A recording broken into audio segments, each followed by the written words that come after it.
my beloved Boss Mike Cervera.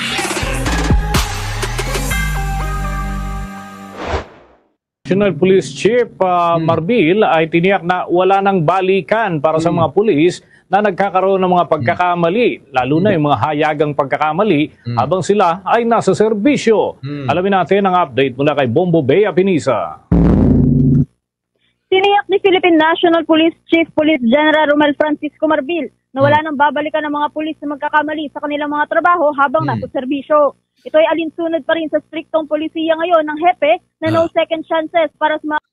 Striktong polisiya, mga kababayan. Ano?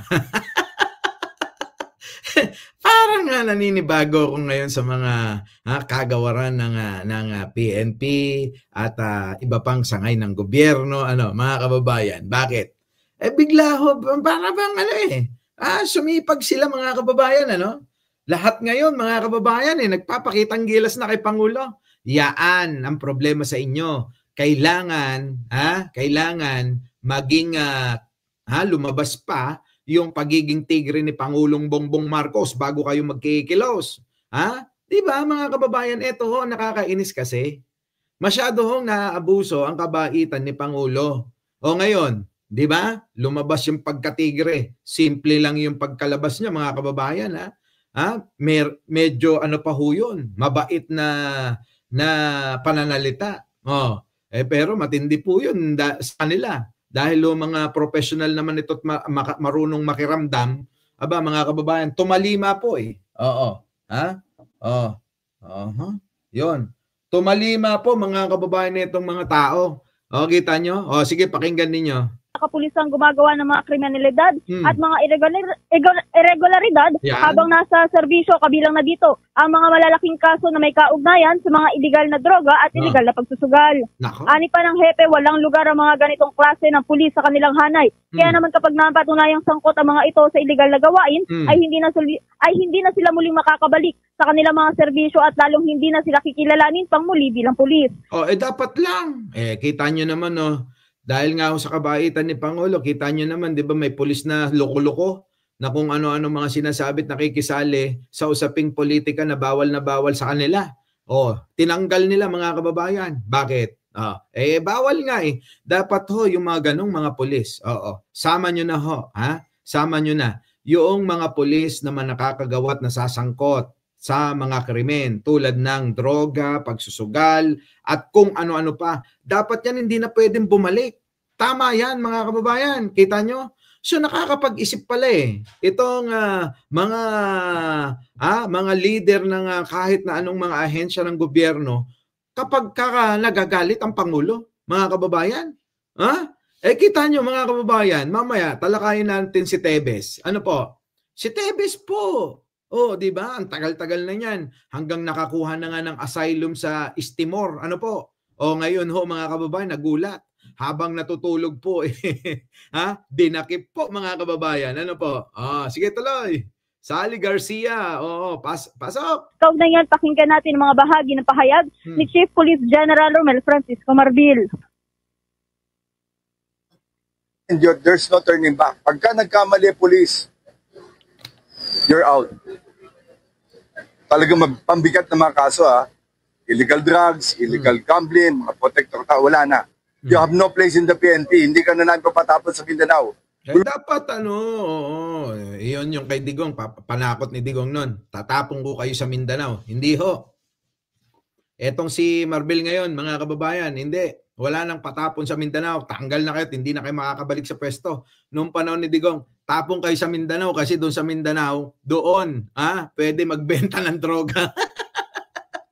May laboratory kami ng droga doon, kaya pwede kayo doon. Di ba? Pero ngayon, hindi na. Eto, ako naniniwala. Dapat ganyan talaga. Pag nasangkot ka sa droga, pag nasangkot ka sa mga sugalan, at kung ano pang mabibigat na mga kaso, dapat hindi ka na makakabalik. Dapat tanggal agad. Tama, OFW, di ba? Ayos. Will place you in a holding center. Ito lang po pinapakita ng pulis natin. Kaya ako pumunta dito Matatandaan naman na mismong si Marbil na rin ang nagsiguro na ang mga sinumang pulis na sumaway sa alituntuning ito ay papatawa ng mga kaukulang mga kaso. Samantala sa ngayon naman ay mas binaigting ang presensya ng mga kapulisan sa komunidad bilang bahagi pa rin ng pagpapalakas ng kanilang police visibility sa mga pampublikong lugar. Ito ay alinsunod pa rin sa naging direktiba ni Pangulong Ferdinand Marcos Jr. na kailangang rumisponde ang mga pulis at maging ang mga additional forces gaya ng mga tanod sa isang emergency na hindi dapat hihigit sa 5 minuto. Pagtitiyak naman ni Marbil Les. Alam nyo, sa totoo lang po, mga kababayan, dapat po talaga sa tulad ng bansa natin, eto mga kababayan, sa tulad ng bansa natin, dapat talaga ay kalat yung mga alagad ng batas sa mga kanto't sulok ng mga lugar natin. Kahit sa ang sulok ng Pilipinas, mga kababayan, dapat ho talaga may nagpapatrolyang pulis. Ano po, mga kababayan? Di ba? Pero mga kababayan ko, alam nyo, eto yan. Noong panahon po ni Pangulong Ferdinand Marcos Sr., sa mga lungsod, meron pong nakahanda na na mga truck at mayroon po sa likuran kulungan, selda. Oo, yung pasadya na selda. Kapag tayo, mga kababayan, ay umaabuso sa itinakda ng mga ordinansa na dapat nating sundin tulad ng mga kung tawagin natin nung araw bagansya, inabot ng curfew, mga kababayan, at ikaw ay lasing. Nako, Diyos ko po, diretso ka doon. Saan? Sa kulungan na yon na nakasampa sa truck. Ano po? Sino ho nakaalala niyan? Kasi ho, mga kababayan, ang mga pulis noon, abay 24 oras, na naka-duty sa mga lansangan. Di ba? Dapat ganun din ang gawin Kasi maganda ho yun kasi nagtatanda yung mga hinayupak ng mga lasenggo. Di ba? Tapos, ang mangyayari, pagka nahimasmasan po yung mga nakakulong, alam niyong gagawin. Pagwawalisin, paglilinisin sa mga gilid-gilid, sa mga tabi-tabi kung saan po pwede sila. Ganun ho yun. Di ba?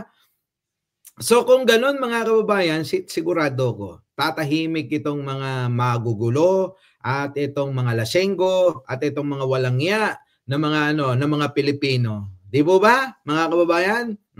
Sige, tuloy. 3 minutes ay makaka-action agad ang mga pulis para sa mabilis sa pagresolba ng mga kriminalidad sa mga lokal na pamahalaan. Sa kasalukuyan, patuloy naman ang Philippine National Police sa pagtupad ng kanilang mandato na proteksyonan at magbigay ng kapayapaan sa mga komunidad para sa kaligtasan ng publiko. Para sa Bombo Network News, Bombo Bea Pin. Yan, mga kababayan. So maganda, di ba, na eto ngayon, mga kababayan, sa direktiba ni Pangulong Bongbong Marcos kumikilos ng kapulisan. Ang problema, mga kababayan, dapat may sariling desisyon. Aring mga aring ating mga kapulisan hindi na kailangan pang iasa kay Pangulo Di ba? Pero ganun talaga, mga kababayan, dahil wala kailangan pa talagang masagad ni Pangulong Bongbong Marcos Our beloved Boss Mike Cervera.